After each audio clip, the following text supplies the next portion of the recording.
दोस्तों वैसे तो दुश्मन हर व्यक्ति के जीवन में है।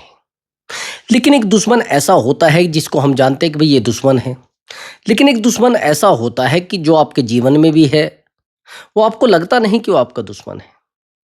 आपको सबसे ज़्यादा खतरा ऐसे ही दुश्मन से है जो आपके साथ रहता है, लेकिन आपको दुश्मन नज़र नहीं आता है। वो एक मित्र के भेष में भेड़िया है। इस टॉपिक पर मैंने वीडियो तो बहुत सारी बनाई है, लेकिन मेरे पास एक कमेंट आया है। उन्होंने कहा है कि गुरुजी इस टॉपिक पर ज़रूर वीडियो बनाएँ। और मुझे लगा भी है कि इस विषय पर सच में वीडियो बनाने की ज़रूरत है। कुछ लोग ऐसे होते हैं जो हमारे जीवन में होते हैं, लेकिन हमारे जीवन में होते नहीं। कुछ शब्द मैंने बोला है कि वो हमारे जीवन में होते हैं, लेकिन हमारे जीवन में होते नहीं। तो ऐसे लोगों को सबक कैसे सिखाएँ और ऐसे लोगों को एहसास कैसे कराएँ, या लोगों के साथ ऐसे अपने दुश्मन के साथ फिज़िकली फाइट करें? भाई लाठी डंडों की लड़ाई तो आप कर नहीं सकते, लेकिन अगर ऐसे लोगों को मेंटली टॉर्चर करना है, मेंटली डिस्टर्ब करना है तो कैसे करें? थोड़ा ध्यान से सुनना मेरी बात को। अगर ऐसे लोगों को मेंटली टॉर्चर करना है, मेंटली डिस्टर्ब करना है तो कैसे करें? है कोई रास्ता? चाहते हैं जानना तो फिर वीडियो पर आपको कंटिन्यू बने रहना पड़ेगा और एक-एक चीज़ मैं गहराई के साथ बताऊँगा। मैंने आपको हमेशा बताया है कि मेरी वीडियो में कोई स्क्रिप्ट तैयार नहीं होती और ना मेरी वीडियो कोई स्क्रिप्टेड होती है। मैं तो लोगों की लाइफ़ की एनालाइज़ करता हूँ, लाइफ़ देखता हूँ कि भाई इसकी लाइफ़ में क्या चल रहा है।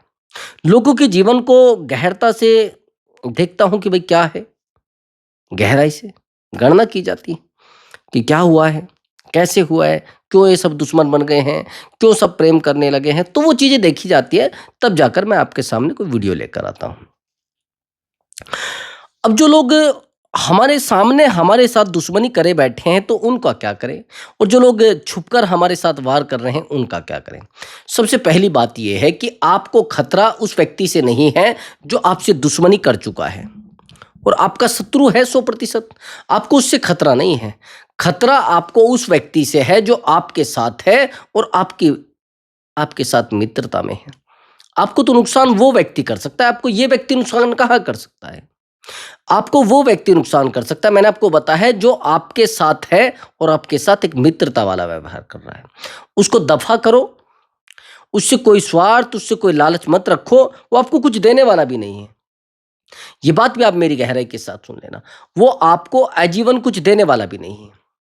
कुछ देगा बस चुगलखोरी, देगा निराशा, देगा धोखा, देगा तिरस्कार, इसके अलावा आपको वो कुछ नहीं देने वाला है। अब रही बात इन लोगों से अपेक्षा करने की, भई कुछ लोगों से हम इसलिए भी तो डरते हैं कि भई ऐसा है, हमारे जीवन में बचेगा क्या अगर ये लोग भी चले गए? आपकी अपेक्षाएँ इस दुनिया में आने के बाद ही तो बढ़ी है। क्या उससे पहले भी अपेक्षा थी आपको? आपका जो रिश्ता है ना, इस दुनिया में रहते रहने हैं बस। जब तक आप हैं, तब तक रिश्ता है, नहीं तो आपको सीधी-सी बात है जला दिया जाएगा और मुझे भी सब लोगों को कर दिया जाएगा अपना दफ़न जाओ, तेरा काम हो गया और तू जा। आपके पास आज व्यवस्था है, तो आप हैं। अगर ये व्यवस्था खत्म होती है, तो आपको कहीं नहीं समझा जाएगा। आपको वैल्यू नहीं दी जाएगी भाई। आपको बेहतर नहीं समझा जाएगा। आपको बेहतर व्यक्ति माना भी नहीं जाएगा। आप समझ रहे ये बात ध्यान से समझ लेना मेरी। बहुत लोगों को ऐसा लगता है कि जिन लोगों के लिए हम रात दिन खड़े हैं, वो हमारे मित्र हैं। जो लोग हमारे लिए रात दिन खड़े हैं, वो हमारे मित्र हैं। लेकिन कई बार आपने पता नहीं है कि आपको एक दाना डाला जाता है और चेक किया जाता है कि आप इसको खाएँगे या नहीं खाएँगे। इन लोगों को मेंटली टॉर्चर करना बड़ा ज़रूरी है। इन लोगों को मैंने कहा है कि मेंटली टॉर्चर करना बहुत ज़्यादा ज़रूरी है। ये आपको चेक करते हैं कि आपके अंदर स्वार्थ है या नहीं है। जब आप अपना स्वार्थ सामने रखते हैं, तो सीधी-सी बात है, आपके साथ धोखा किया जा सकता है। जैसे कोई व्यक्ति होता है जिसको पकड़ा जाता है, कोई रिश्वत लेता है, कोई अधिकारी होता है, तो उसको एक लालच दिया जाता है कि आप इतने में कर देंगे कि नहीं? और जब उसको लालच दिया जाता है, वो गलती कर देता है, तो फिर उसको पकड़ा जाता है, ऐसे आपको पकड़ा जाएगा। ये लोग चेक कर रहे हैं कि आप कहाँ तक ईमानदारी बरत सकते हैं। ये लोग चेक कर रहे हैं कि आप कहाँ तक गलत हो सकते हैं। आपके साथ गेम खेला जाएगा किसी स्त्री के द्वारा, किसी महिला से आपको फँसाया जाएगा या किसी धन के लालच में आपको फँसाया जाएगा, किसी ज़मीन के लालच में आपको फँसाया जाएगा। अर्थात आपको पूरे तरीके से कमज़ोर किया जाएगा एक ऐसी जगह पर जहाँ पर आपके पास दूसरा रास्ता कुछ होगा भी नहीं। ये ध्यान रखना मेरी बात को। और मैं नहीं कह रहा हूँ ये बात, ये तो आप खुद भी समझ सकते हैं। ये चीज़ें मैं नहीं कह रहा हूँ, ये आपके जीवन में स्वतः आनी है, 100% आनी है, चाहे आप मानिए ना मानिए। और इतनी गहराई से आएँगी आपको पता नहीं चलेगा। आप रोते रहेंगे, तड़पते रहेंगे, परेशान होते रहेंगे और ये चीज़ें आपके जीवन में बहुत गहराई से आकर अटक जाएँगी। आप अपने जीवन को सँभालने की कोशिश करोगे, आप अपने जीवन को बचाने की कोशिश करोगे, इतनी गहराई से आप डूब जाओगे इन लोगों के बीच में। क्योंकि इन लोगों को नॉलेज होती है, फिर आप नहीं निकल पाओगे। ये तो एक जिसे बोलते हैं ना ट्रैप, समाज सुना है कभी? आप जितने हिलोगे उतने गहराई तक जाओगे, एक दलदल होती है इन लोगों की। और आपको कई बार लगता है कि नहीं-नहीं हम लोग निकल जाएँगे, नहीं निकल पाएँगे। आप बिल्कुल नहीं निकल पाएँगे, चाहे आप कितने समझदार व्यक्ति हैं और कितने सामर्थ्यवान हैं, आप कमज़ोर पड़ जाएँगे। नहीं आपके पास कुछ भी बचेगा, आप चाहे कितने भी मजबूत व्यक्ति हैं। अब आगे की बात समझना जो मैं आपको बताने वाला हूँ, जो सच में आपके जीवन में फिट हो सकती है। मेंटली टॉर्चर करना, अब आप कहते हैं कि सर हमें तो इनको मेंटली टॉर्चर करना है। लेकिन मेंटली टॉर्चर करने के लिए तो आपके अंदर उतनी अक्षमता होनी चाहिए, उस प्रकार के आप व्यक्ति होने चाहिए, उस प्रकार के अंदर आपके हिम्मत होनी चाहिए। एक तो इनकी बातों पे रिएक्ट मत करना कभी भी ज़िंदगी में। ये क्या कर रहे हैं, ये नहीं कर रहे हैं, कहाँ जा रहे हैं, किसके साथ बैठे हैं, किसके पास खड़े हैं, इनकी बातों पर कभी रिएक्ट मत करना। ये बात दिमाग में फिट कर लेना और इस दिमाग में बात को डाल लेना। अगर आप दिमाग में डाल पाएँ इन चीज़ों को, तो सच मानिए जीवन में कभी फेल नहीं होंगे। लेकिन आप एक बड़ी गलती करते हैं। आप तो इन बातों को दिमाग में रख लेते हैं लेकिन काम नहीं करते इन पे। नहीं कर पाते आप, मैंने देखा है बहुत सारे लोगों को, आप उस तरीके से काम नहीं कर पाते इन चीज़ों पे। रही बात इन लोगों को एहसास कराना, वो मैं आगे बताऊँगा, थोड़ा देखिए वीडियो को, आगे आपको बता देता हूँ। अब आप लोग क्या करते हो, जैसे कोई एक्टिविटी करते हैं तो आप रिएक्ट कर देते हैं। ये चाहते हैं कि आप रिएक्ट करें, ये चाहते हैं कि आप इनकी बातों के खिलाफ बोलें, ये चाहते हैं कि आप इनकी बातों में हाँ भरें। ये बात ध्यान रखना आज के बाद कि आप इनकी बातों पे गलती से भी रिएक्ट मत करना। ये चेक करेंगे आपको कि ये रिएक्ट करेगा, तो समझ जाएँगे हमारे कंट्रोल में। आज के बाद रिएक्ट करना बंद, ये पहला पॉइंट मेरा नोट कर लेना। दूसरी बात, ये आपकी बहुत तारीफ़ करते हैं, आपकी तारीफ़ के पुल बाँधेंगे, अरे! आपने तो अपने भाई के लिए बहुत त्याग किया है, आपने तो अपनी बहनों के लिए बहुत किया है, आपने तो अपने भाइयों के लिए रात-दिन मेहनत की है, लेकिन आपके भाई आपके पास बैठना पसंद नहीं करते, आपके भाई आपसे बात ही नहीं करना पसंद करते, आपको अंदर तक खोखला किया जाएगा, आपके बारे में समझा नहीं जाएगा, लेकिन फिर भी आप सोचेंगे, अरे भाई ये तो बड़ी अच्छी बात कर रहा है, मैंने तो सच में अपने भाइयों के लिए किया। भाई कौन नहीं करता अपने भाइयों के लिए? लेकिन आपको ये एहसास करा दिया जाएगा कि आपने ज़्यादा किया है, आपने बहुत मेहनत की है, आपने अपने भाइयों के लिए अपने आप को खोया है। ये एहसास करा दिया जाएगा आपको, और जब ये एहसास करा दिया जाएगा मेरे भाई, तो आप अपने भाइयों के साथ फाइट करेंगे, अपने भाइयों को कहेंगे मैंने क्या नहीं किया तुम्हारे लिए। मैं सच बता रहा हूँ आपको, तिल-तिल करके रोने के लिए मजबूर करेंगे लोग। एक-एक ऐसी तारीफ़ आपकी कर दी जाएगी, आपके अंदर कोई क्वालिटी भी नहीं होगी, फिर भी कह दिया जाएगा कि आप बहुत क्वालिटी वाले व्यक्ति हैं। आपके चलाने से घर चल रहा है, आप कुछ काम भी नहीं करते, फिर भी आपको कहा जाएगा। मैंने बहुत सारे ऐसे लोगों को देखा है जो घर में एक रत्ती भर भी काम नहीं करते, लेकिन सबसे पहले वही कहता है, भई मेरा हिस्सा मुझे बाँट के दे दो। जिसने अपने पूरे जीवन उस परिवार के लिए त्याग नहीं किया, जिसने पूरे जीवन एक रुपया कमाकर उस परिवार को नहीं दिया, जिस व्यक्ति ने पूरे जीवन उस परिवार के भले के बारे में नहीं सोचा, उस व्यक्ति को इस प्रकार से तैयार कर दिया जाता है इन चुगलखोर लोगों के द्वारा। अरे भाई, ये जो आज परिवार चल रहा है ना, ये तेरी वजह से चल रहा है। ये जो आज परिवार तरक्की कर रहा है, वो तेरी वजह से कर रहा है। ये आज तेरा जो भाई है ना, वो पैसे वाला है, वो तेरी वजह से है। ये जो तुम्हारे माँ-बाप मौज कर रहे हैं ना, वो तुम्हारी वजह से कर रहे हैं, नहीं तो तुम्हारा भाई तो बाहर नौकरी करता है। ये बात इस तरीके से कूट-कूट कर फिट कर दी जाती है उस व्यक्ति के दिमाग में जो आप समझ नहीं पाते, और इतनी गहराई से फिट कर दी जाती है। फिर आप कहते कि ऐसा क्यों हो रहा है? फिर आप कहते कि ऐसा क्यों होता जा रहा है? आप जानते क्यों? आपको पता नहीं होता है कि कितनी गहराई से चीज़ें फिट कर दी गई है। आप तो रोते हैं, परेशान होते हैं, क्या हो रहा है उससे? जीवन को बदलने की हिम्मत है आपके अंदर? कुछ नहीं है। आप बहुत बड़ी गलती कर रहे हैं। इस बात को पहले दिमाग में फिट कर लेना। अगर किसी शत्रु के द्वारा, किसी दुश्मन के द्वारा आपकी तारीफ की जाती है और आपको कहा जाता है कि, समझना मेरी बात को, भई आपका जो चेहरा है वो गोरा नहीं है, लेकिन गेहुआ है या फिर काला है, और आपको ये कहा जाता है कि भई आप तो बड़े सुंदर दिखते हैं। तो पहले अंदर तक, गहराई तक खोजिए अपने आप को कि आप सच में ऐसे हैं क्या? शीशे में जाकर देखिए। लेकिन अगर ऐसे नहीं है और फिर भी आपको बोला जा रहा है, तो सीधी-सी बात है, आपको काटा जाएगा। आपके खिलाफ एक गेम तैयार किया जा रहा है। यदि आपको ये कहा जाता है कि भई तू ना बहुत ईमानदार व्यक्ति है। अरे तूने तो किसी के पैसे रखे नहीं, लेकिन आप बहुत बेईमान व्यक्ति हैं। तो सीधी-सी बात समझ लेना कि कहीं न कहीं जो व्यक्ति आपकी तारीफ़ कर रहा है, वो व्यक्ति आपका बुरा करने के लिए तैयार हो चुका है और आपको तैयार भी कर रहा है। ये बात मेरी दिमाग में फिट कर लेना। अगर तारीफ़ आपकी की जा रही है, वो तारीफ़ आपको बर्बाद करेगी। मैंने बहुत सारी ऐसी महिलाओं को देखा है, जो बर्बाद हो चुकी हैं।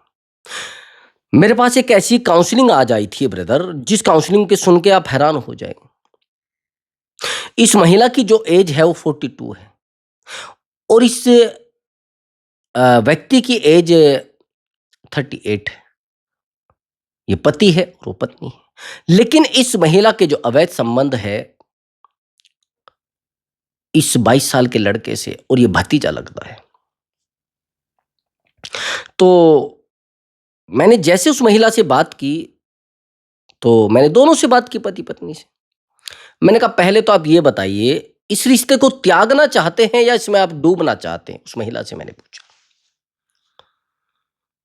मैंने कहा ये तो पति बैठे हैं, कुछ नहीं कहेंगे, आप बता दीजिए क्या है आपका विचार। मैंने कहा आप 2 मिनट के लिए उनके पति से कहा कि आप साइड में बैठ जाइए, मैं इनसे एक बात कर लेता हूँ। मैंने कहा आप इस रिश्ते को त्यागना सच में चाहते हैं, पहले मन से मुझे बताइए, नहीं त्यागना चाहते तो कोई मुश्किल नहीं, आप जाइए, और मुझे आपसे इस बारे में बात नहीं करनी है। जिसको त्यागना है, जिसको छोड़ना है और जिसको परिवार चलाना है, मैं उस व्यक्ति से बात करता हूँ, और जिसको परिवार को तोड़ना है, मैं उस व्यक्ति से बात नहीं करता। मैंने कहा मुझे दिक्कत नहीं है, आपने मुझे मेरी काउंसलिंग फीस जमा कर दी है, उसको वापस ले लीजिए बाहर से और जाइए आप। उसने कहा सर मैं सच में चाहती हूँ कि ये रिश्ता संभल जाए। मैंने कहा अच्छा एक बात बताइए, ये सब चीज़ें पैदा कैसे हुई? मैंने फिर उसके हस्बैंड को बुला लिया। मैंने कहा आप एक बात बताइए, ये सब चीज़ें इस रिश्ते में इतनी गहराई से चली कैसे गई? और ये व्यक्ति आपके संबंध कैसे इस व्यक्ति से बन गए? इस बच्चे से, बच्चा मान लीजिए, उसका तो बेटा था, भतीजा लगता था। इसने कहा कि गुरुजी ये बाहर रहते थे, और ये जो बच्चा है ये बच्चा नहीं। मैंने कहा कैसे? कि गुरुजी ये एक-एक फ़ोटो पर मेरे कमेंट किया करता था, ये तो नहीं देखते थे। ये एक-एक फ़ोटो पर लाइक किया करता था, और मुझे आकर भी बोला करता था कि आप बड़ी खूबसूरत दिखती हैं और आपकी उम्र जितनी है उतनी दिखती नहीं। वो जो तारीफ़ है वो उस प्रकार से मेरे ज़हन में उतर गई, मेरे दिल में उतर गई कि मुझे उस तारीफ़ की आदत हो गई। जब तक वो व्यक्ति तारीफ़ नहीं करता था, जब तक वो लड़का फ़ोटो पर लाइक नहीं करता था, तब तक मुझे वो फ़ोटो अधूरा नज़र आता था। मुझे अपना श्रृंगार अधूरा नज़र आता था, तब तक मेरी एनर्जी मुझे अधूरी नज़र आती थी। मैंने कहा फिर क्या हुआ? कि गुरुजी 6 महीने तक तारीफ़ की है उसने, तारीफ़ के अलावा कुछ नहीं किया। मैं एक सामान माँगती थी, वो सेकंडों में दौड़ कर लाता था। मतलब इतने एफर्ट लगाए गए हैं, इतने प्रयास किए गए हैं, इतनी मेहनत की गई है, मुझे फँसाने के चक्कर में मुझे नहीं पता था। मेरे पति ने इतनी मेहनत नहीं की। और आज वो कहता है कि तू है क्या मेरे सामने? मैंने कहा आपका विचार है ना उसको छोड़ने का? हाँ, मेरा विचार है गुरुजी, पति का मुझे नहीं पता है। मैंने कहा देखो कुछ तारीफ़ हमारे भले के लिए होती है और कुछ तारीफ़ हमारे बुरे के लिए होती है और जो समझदार व्यक्ति होता है वो समझ भी जाता है। आप जिस जगह आज खड़ी हैं वो तारीफ़ का कारण है। यदि आपको ये कहा जा रहा है कि आप इस प्रकार के व्यक्ति हैं, पहले मुझे एक बार मेरे एक रिश्ते में इस प्रकार से ठेस पहुँची थी, इस प्रकार से मुझे तारीफ़ करके मेरा नुकसान किया गया था और बर्बाद हुआ था भई, इसमें कोई दो राय नहीं है। लोग करते हैं, जब आपके अंदर अच्छाई नहीं है तो लोग कहते हैं कि बड़े अच्छे व्यक्ति हैं आप। भई मैं बताता हूँ कि मैं राक्षस की प्रजाति था, म सीधा मान लीजिए आप। इस प्रकार का मेरा व्यवहार था तो लोग आप मुझे कह रहे हैं कि भई तू बहुत अच्छा व्यक्ति है, तू बहुत समझदार व्यक्ति है, तू बहुत मेहनती व्यक्ति है।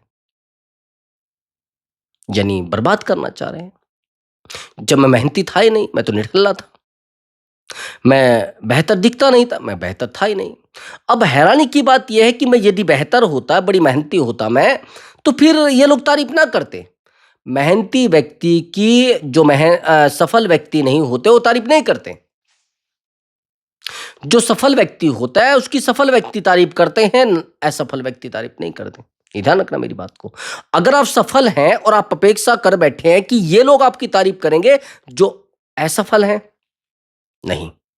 मैंने कहा है इस बात को दिमाग में डाल लेना कि तारीफ आपको बर्बाद कर सकती है। ये पॉइंट मेरा नोट कर लेना, नहीं कर पाए तो बर्बादी का रास्ता आपके लिए खुला है और रास्ता पूरे तरीके से खुल चुका है, आपको पता नहीं है।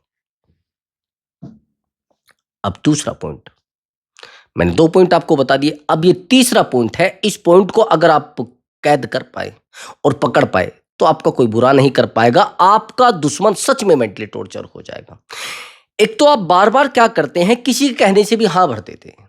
फिर उसके लिए आपको तनाव में रहना पड़ता है, फिर उसके लिए आपको दौड़ना पड़ता है, फिर उसके लिए आपको एफर्ट लगाने होते हैं। एक तो सीधा सपट समझ लीजिए कि आपको विचार करने की बात करनी है। आप बहुत ज़्यादा हाँ कहते और हाँ करने के कारण आज आप बीमार हैं। हाँ करने के कारण आज आप तनाव में हैं, हाँ करने के कारण आज आप अकेले हैं। ये बात मेरी दिमाग में फिट कर लेना, आपको बार-बार हाँ करनी होती है। आप किसी भी बात के लिए हाँ कर देते, मैंने देखा है। मैंने कुछ लोगों को देखा है कि छोटी-सी बात पर हाँ कर देते हैं और जब छोटी-सी बात पर हाँ कर देते हैं, तो फिर क्या होता है आप जानते हैं? फिर आप नहीं जानते। फिर होता ये है कि आप केवल और केवल डिस्टर्ब होते हैं, आप उन चीज़ों पे काम करने लगते हैं, आपके पास पैसा है भी नहीं, सामने वाले को आपने हाँ कर दी। अब तो माँगेगा ना वो। और आपके पास समय है नहीं, आपने सामने वाले को हाँ कर दी।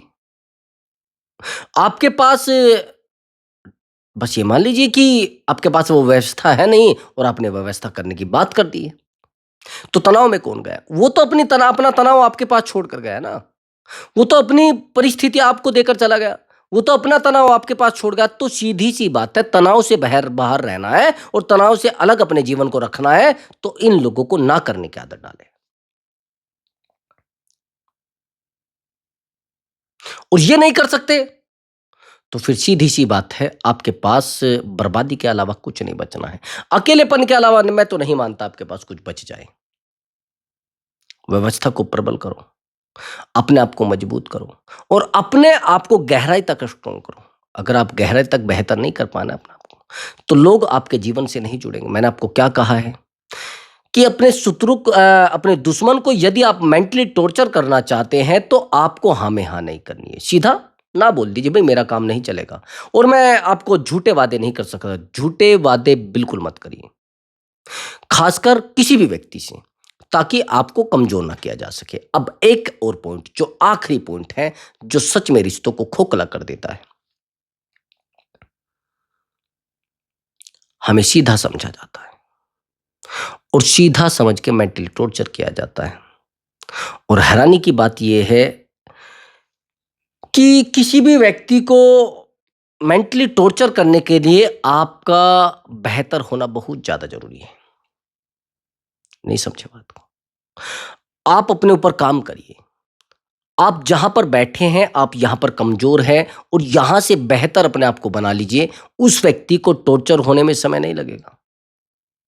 ये जो आप गलती कर रहे हैं कि उस व्यक्ति के लिए अपने आप को कमज़ोर करे बैठे हैं, उस व्यक्ति के लिए अपने आप को अकेला करे बैठे हैं, तो आपको प्रतिज्ञा लेनी है कि भई देखो, 1 वर्ष के अंदर मैं अपने आप को बेहतर व्यक्ति बना लूँगा।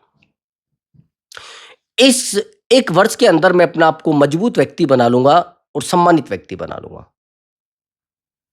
अपने ऊपर काम करिए और रात-दिन प्रयास करने में एक भी समय नहीं छोड़ना है। त्याग करिए भाई, त्याग के बिना जीवन चल सकता है क्या? त्याग माँगती है सफलता, समझ रहे हैं?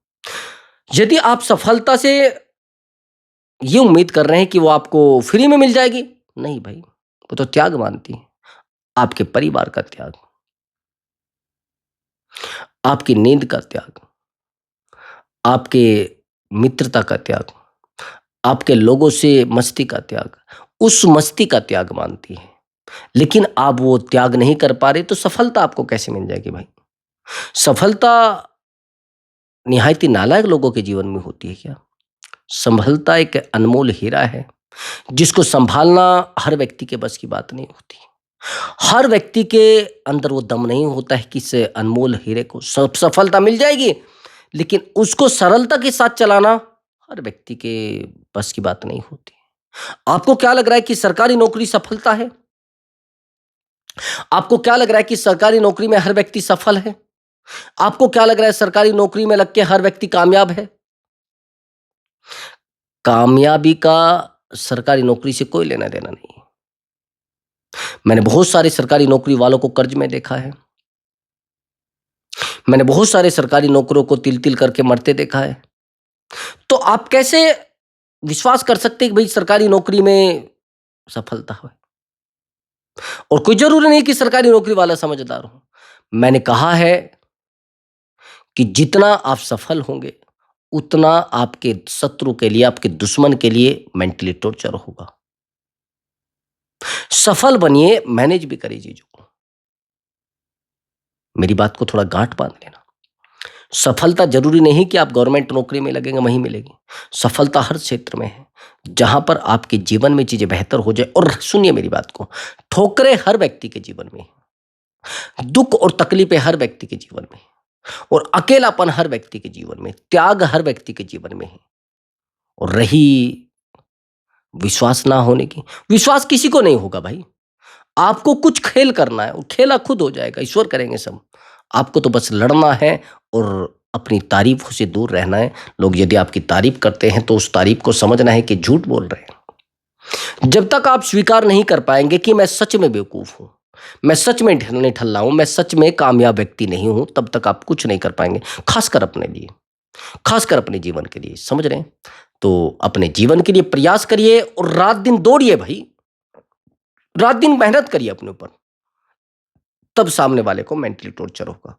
तो प्रिय दर्शकों, यदि आपको हमारा वीडियो अच्छा लगा है तो वीडियो को लाइक करें और चैनल को अवश्य ही सब्सक्राइब करें। प्रणाम मेरे प्रिय दर्शकों।